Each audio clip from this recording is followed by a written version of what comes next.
This week on Myth, we'll jump ahead through 9 years of siege to the final year of the war. You'll see that not all kingly ideas are golden, that the Trojan War has a lot in common with Monty Python, and that Hector really doesn't get enough credit. Then, in Gods and Monsters, we'll meet the lesser known but better dressed messenger of the gods.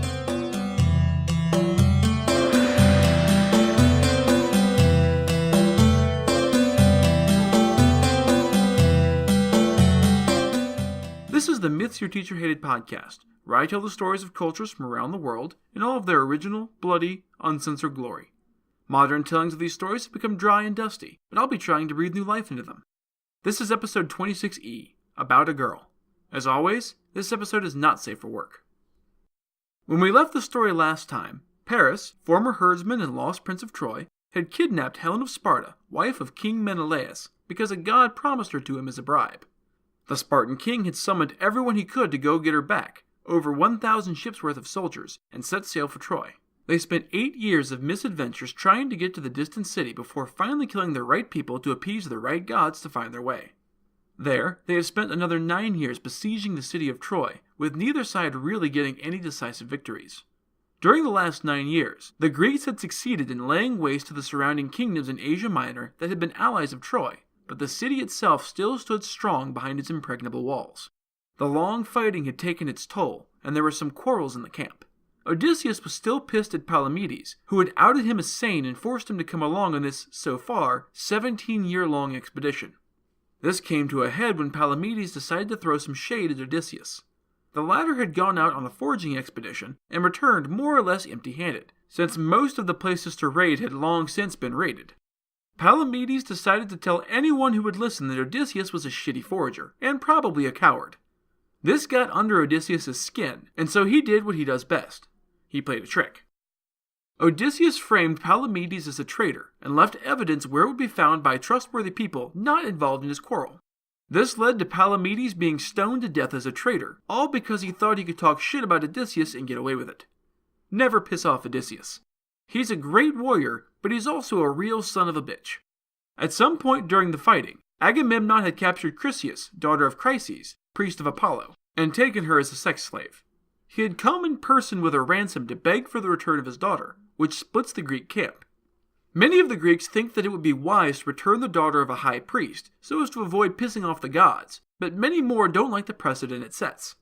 Agamemnon listens to both sides, and decides he's not going to be afraid of some silly priest. Sorry, priest man, but I like fucking your daughter more than I like the piddly amount of gold you scraped together for her. I'm not giving her back. In fact, she's going to grow old in my house at Argos, far away from you. Now piss off before something happens to you.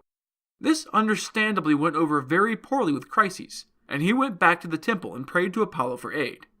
Apollo, who was already on the Trojan side after Achilles' shenanigans from the last episode, sends a pestilence through the Greek camp in answer. With his silver bow, he launches metaphorical arrows among the Greeks for 9 days, starting with the livestock and moving up to the soldiers once they were dead. Disease ripped through the Greek warriors, killing hundreds. This got the army's attention. Achilles, having talked to the seer Calchas to confirm that this was Apollo's doing, called a war council of all the assembled kings. Dude, I know you like being able to rape this girl you kidnapped whenever you want, but people are dying because of it. Lots of people. This has to stop. Apollo is super pissed about this. Give her back to her father before it kills us all. Easy for you to say, ass-face. You get to keep your sex slave. Eventually, enough of the council agreed with Achilles to make Agamemnon angrily agree to return the woman, but he demanded recompense for his prize. Alright, fine. I'll send her back to her daddy, but in return, I want Achilles' sex slave Briseis.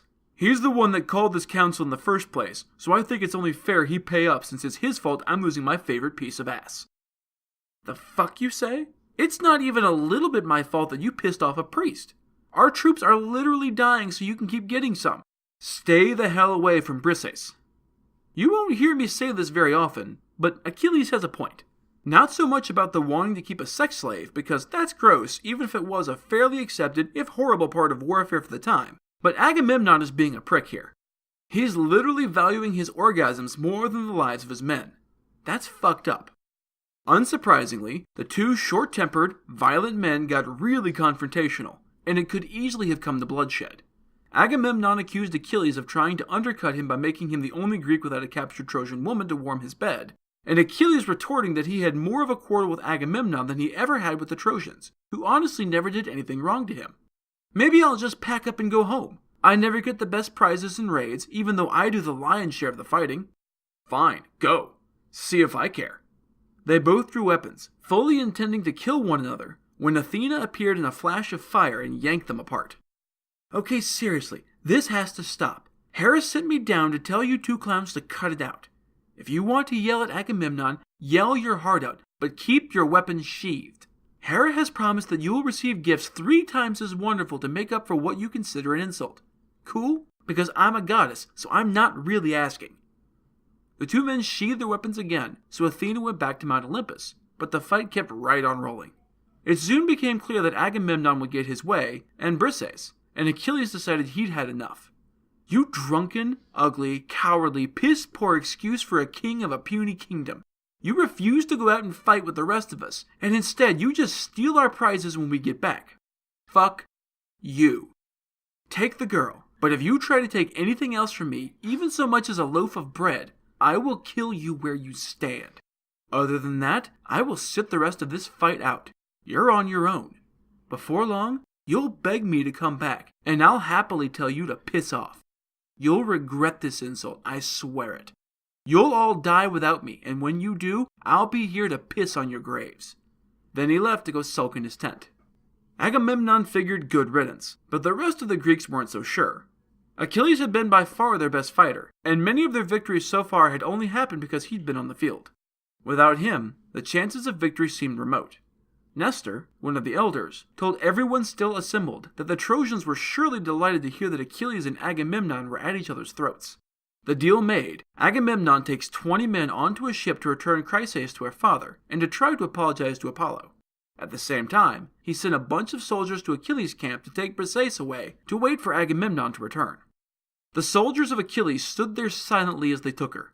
Achilles makes another little speech about how they can take the woman, but the next time they need him, he will absolutely not help them. Achilles sent up a little prayer to his mother, Thetis, to petition Zeus to help out the Trojans, which she did. Zeus had basically been acting as a neutral in the war, sometimes helping one side, sometimes the other. Remember, his only aim was to kill as many people, and especially demigods, as he could, so he didn't care who won so long as the war dragged out. Hera doesn't much like it, but Zeus basically tells her to stop meddling or else. It's not really surprising that Achilles would ask his mommy to get the gods to kill all of his countrymen over the loss of his favorite sex slave, because he's really only out for himself. He doesn't give a rat's ass about literally anyone except himself and his mom. That night, Zeus sends a dream to Agamemnon telling him to get his soldiers under arms immediately because that day they will finally take Troy. The dream tells Agamemnon that Zeus has finally gotten all of the gods on the side of the Greeks, so they definitely can't lose. Agamemnon wakes and, thinking he's had a prophecy, which he sort of has, only it's a complete lie because Zeus can be a real bastard, musters his troops. He's worried that he'll have this victory snatched away by a lack of commitment from the rest of the army, so he tests them by announcing that they should go home. He asks his most trusted advisors to make sure they don't actually do so. He makes his speech before the assembled troops. Before we left, Zeus promised me that we would sack Troy before we turned around and came home, but last night he sent me a dream. It basically said, "Oops, I lied. You're not going to get to overthrow Troy, so you might as well go home. Since that's what Zeus wants, I guess that's what we should do, even though the job isn't done." I don't know why Agamemnon thought this was a good idea. These guys have been at war for 9 years, and it took them 8 years before that to actually get here. Anyone would be ready to go home after that, especially if the king of the fucking gods told them to. And what should have been the obvious reaction, the men cheer and immediately begin making preparations to go home. It might have actually happened, too, if Hera hadn't pulled Athena aside and told her to go amongst the soldiers one by one and talk them into staying and fighting. Athena goes to Odysseus and lets him know that he should talk people into staying in honor of all the men who had died already trying to take Troy. He quickly recognizes her voice and decides to do as the goddess commands. Whenever he comes to someone powerful, he tells them that running away now would be cowardly, and besides, Agamemnon was probably just testing us. We should stay and see if this was just a kingly trick, because kings are a sneaky, prideful bunch. Whenever he comes to a common soldier, Odysseus would hit him with his staff and tell him, "Listen to your betters. You're a coward, not a soldier. You are nobody in a fight and nobody in council. We can't all be kings, and it's a damn good thing you aren't one. Honestly, this seems needlessly harsh, especially since they were just doing what the king had directly and specifically told them to do. Most everyone falls in line pretty quickly, but one dude kept on saying that it was really time to leave. That man was Thersites, whom the story goes to great length to let you know is ugly, handicapped, and cowardly, because everyone knows that the uglier you are on the outside, the uglier you definitely are on the inside. He's, quote, the ugliest man of all those who came to Troy, bow-legged, lame in one foot, and hunchbacked. He apparently also has a pointy, bald head and a shrill, squeaky voice that he usually used to argue with Achilles and Odysseus, who both hated him. He argues that Agamemnon has taken more than enough women and treasure to make up for one measly wife, so what's the point staying here anymore? Odysseus tells him to shut the fuck up and sit down. If you say one more word, I will take you, strip you naked, and whip you out of the war camps until you go sobbing like a little girl back to your ships. Then, just to make his point, he beat him about the head and shoulders with his staff until the man lay bleeding and crying on the sand. There are a couple of speeches, reminding them of the omen before they left that the war would drag on for 9 years, which it had, but that there would be a chance for victory in year 10, which was now, and reminding them that they are men, not women, so they should be happy to fight and die for someone else's cause. The story then spends way too much time describing the exact preparations each group of Greeks makes before going into battle, as well as listing exactly who is in charge of each group and what he wears to battle, and then jumping over to the Trojan side and doing the same thing, having seen the Greeks mustering for battle and going out to meet them. I'm going to skip that because it really does nothing for the story. The two armies stand facing each other on the plain of battle outside the city. The Trojans advance like a barbarian horde, which is more or less what the Greeks considered them, screaming and shouting and beating their shields. The Greeks advance like the civilized men they are, silently and in neat ranks. The Trojans attack first, and without Achilles and his soldiers, it's not going super well for the Greeks.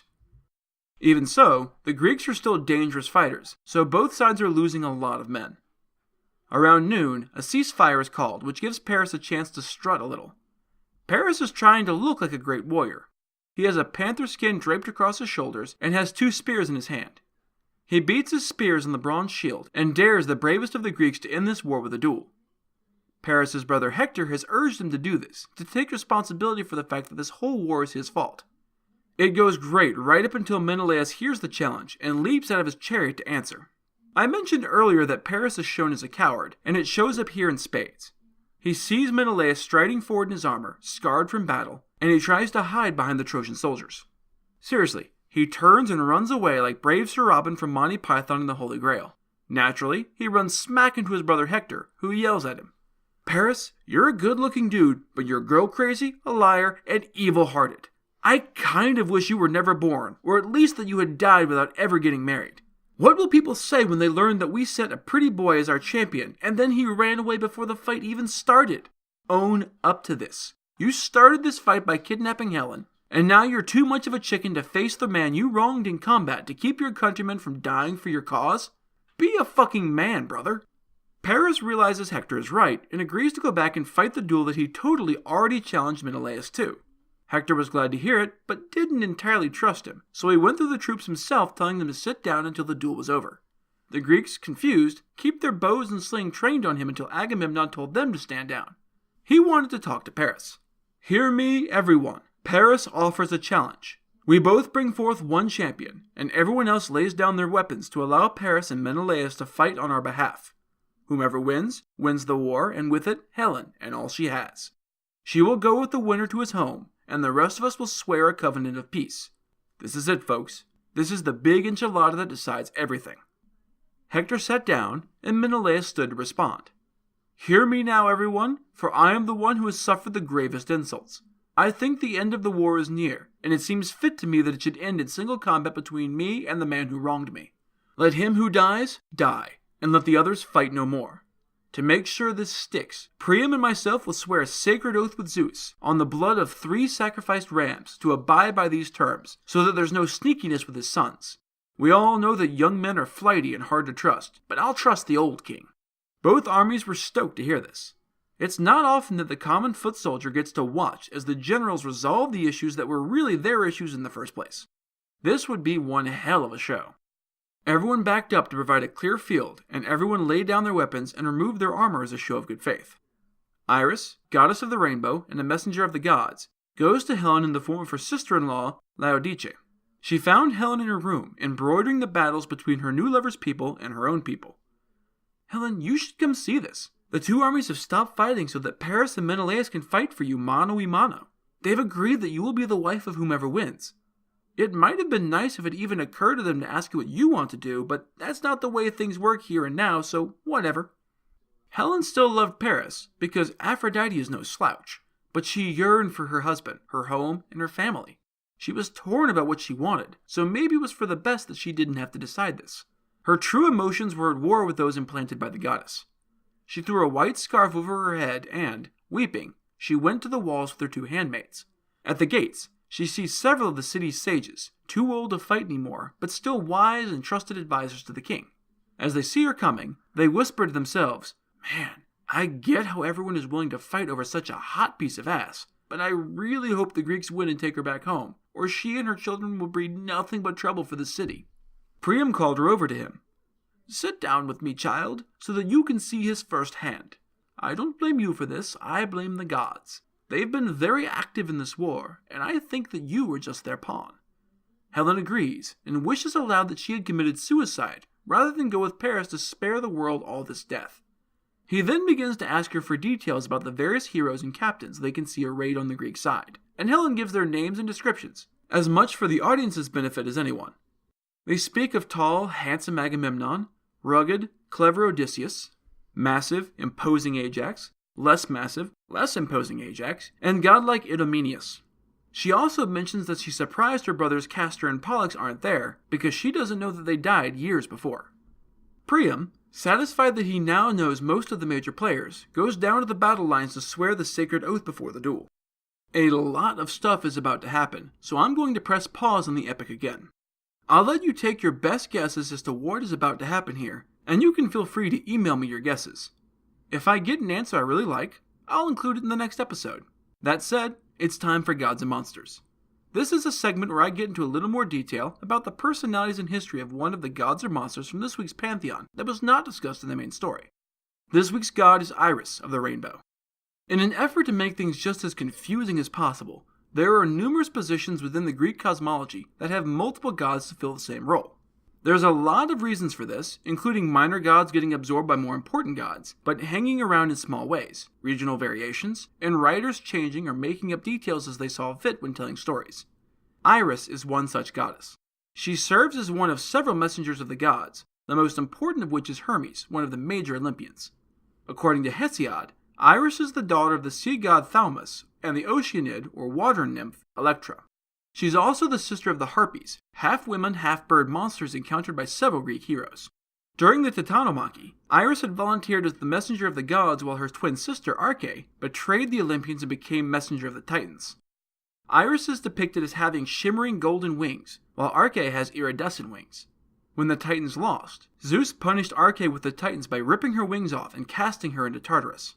Her wings were later given to Peleus and Thetis on their wedding day, who passed them on to their son Achilles, which is why he was fast enough to run down a fucking horse on foot in an earlier episode. She was married to Zephyrus, god of the gentle west wind, who we met back in episode 7. She is a goddess of the sea, from her parents, and the sky, from her husband, and she provides a link from humanity to the gods. Her primary job was watering the clouds with seawater, which would later result in rain. Whenever Iris had a message for a human from the gods, she summons the rainbow to travel on. It is said that the faint shadow of a rainbow that can sometimes be seen below the first is her sister Arche, trapped in Tartarus for her betrayal. She pops up frequently in the Iliad as a messenger, but is replaced in the Odyssey with Hermes. Both carry the caduceus, or winged staff that you probably know better as the medical symbol. At Zeus's command, she sometimes will take water from the river Styx to put to sleep those who perjure themselves. She shows up in a number of tales, but always as a minor character, serving in one of the capacities described above. So the next time you see a double rainbow, remember that it means poor Arche is still trapped in exile with the Titans down in hell.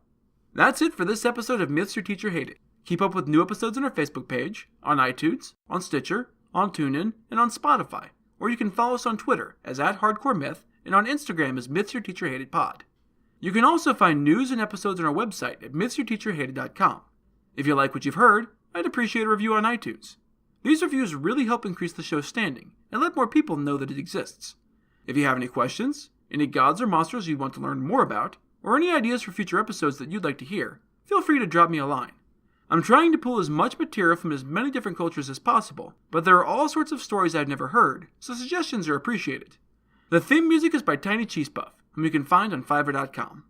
Next time, we'll get to the epic showdown between the two main figures. You'll see that the gods used to be dangerously active in human events, that Athena is clearly an overpowered D&D character, and that Zeus is a master manipulator. Then, in Gods and Monsters, it's the gigantic twins who took on the gods themselves. That's all for now. Thanks for listening.